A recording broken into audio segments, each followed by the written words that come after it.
Has it finally happened? Has Topps finally outpriced the consumer? Stick around.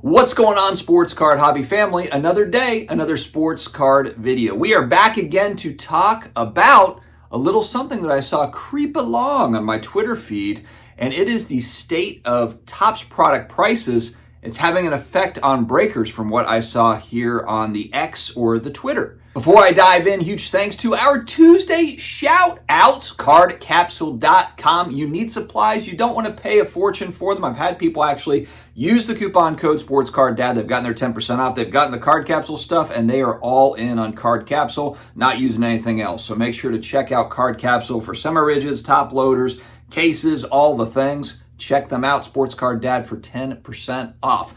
You've got a collection, you don't know where to sell it. How can I get it appraised? JustCollect.com. Reach out to them. They will come back and give you an idea of what this thing could be worth. JustCollect.com. Wooten Sports Cards, you're on Whatnot. You have no idea where to go. There's a zillion different sellers. They're doing duck races and all sorts of weird stuff. Head on over to Wooten Sports Cards and check out the inventory that he's got. Sells out just about every week. 12,000 followers, 5-star reviews. Wooten Sports Cards on Whatnot. All right, ever since Michael Rubin and Fanatics got into this game, what did he say when he was analyzing the collectibles / sports card world? And he was looking at the way that products were manufactured and how they got to the end consumer. What did he say?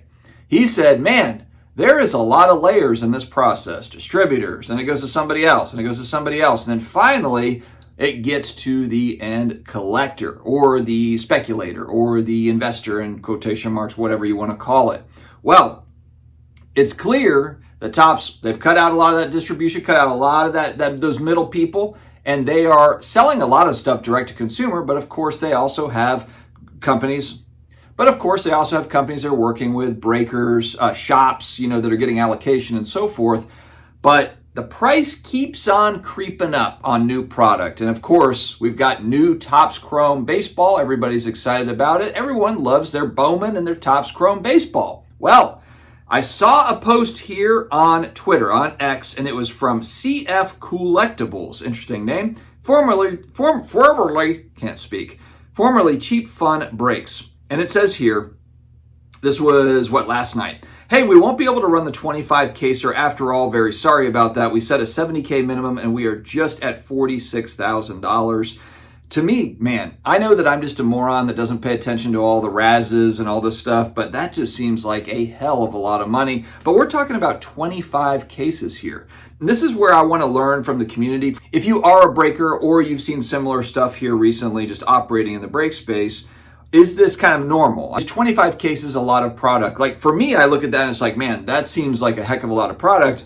But maybe Backyard and some of these folks, Blez, maybe they're breaking 25 cases every day. I have no idea if this is kind of big volume or not. But for me, this seems like a lot of stuff. I have to assume with the added competition in breaking, and I've also just heard people saying like, hey, look, not all the time do we fill break spots. Not all the time do we make money on breaks. Sometimes we actually lose money on this break and then maybe make it up in another break or whatever. I'm really curious as to what margins are looking like these days for breakers. I would have to assume that it's tightened up quite a bit. Now, they did say here, we will still run Topps Chrome breaks on release morning, just not this one, unfortunately. So it's not as if this company, CF Collectibles, is not able to do breaks. It's just, was this one just a little bit too ambitious? Or have we finally reached a point where of course, look, Topps, Fanatics, if there's demand for a product, they're going to keep on raising the price, raising. They're not going to lower the price. And the other part that's probably going to happen is they're going to print more of it every single year. So they're going to kind of inch up that price and then print more of it. And as long as they're able to move it, they're a business. They're in business to make money. They're going to keep on putting it out there. And the only thing that's going to stop that from happening is there just not enough demand for it? Is it not selling at that price? Are they not getting the same sorts of orders? The breakers, if they're not making any money, or the shop owners, if they're not making enough money, then maybe they stop ordering it. It's going to be really interesting to kind of see how this goes, but we will reach kind of an inflection point where the consumer is just priced out. Because look, as the price moves up, The breakers have to continue to move up their pricing. If it costs that much more to get into a break spot, do people finally say, you know what, screw it, I'm just going to buy the singles that come out. I'll just wait on, I guess, the players, the singles, and maybe you end up paying $1,000 on release for that prospect that you wanted.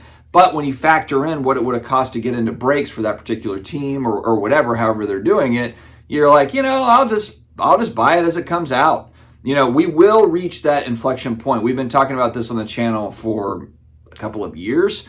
Product is overpriced. There's no doubt about that. But the only reason it's able to be overpriced is simply because the demand is there for it. So people are getting in and they're buying it.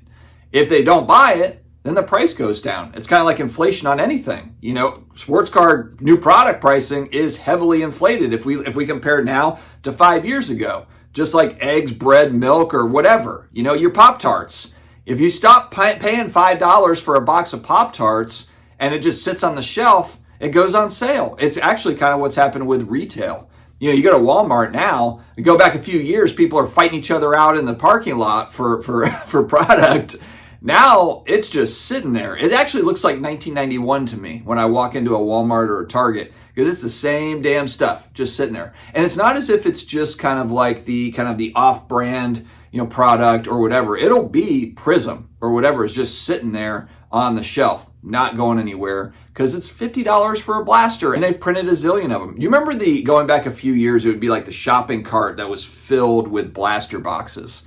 I don't see posts like that too much anymore. I don't know about you guys.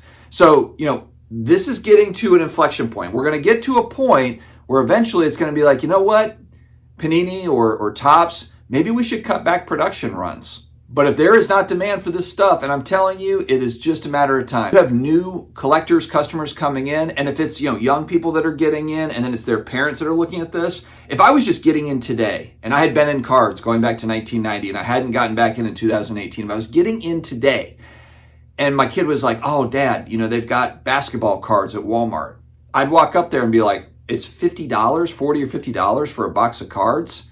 How can we buy these cards elsewhere? Let's go on the internet. Let's go on the World Wide Web and see what we can find. Let's put the dial up. Let's get the dial up internet plugged in. Let's go on the World Wide Web and see if we can find a better deal." And oh my God, I would immediately find singles.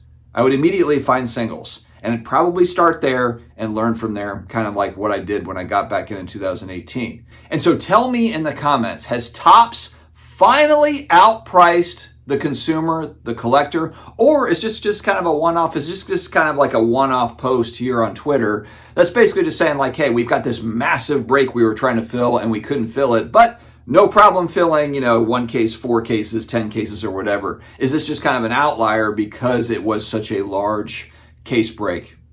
I don't know. Let me know in the comments below, my friends. Stay healthy, stay awesome, and I will talk to you again later.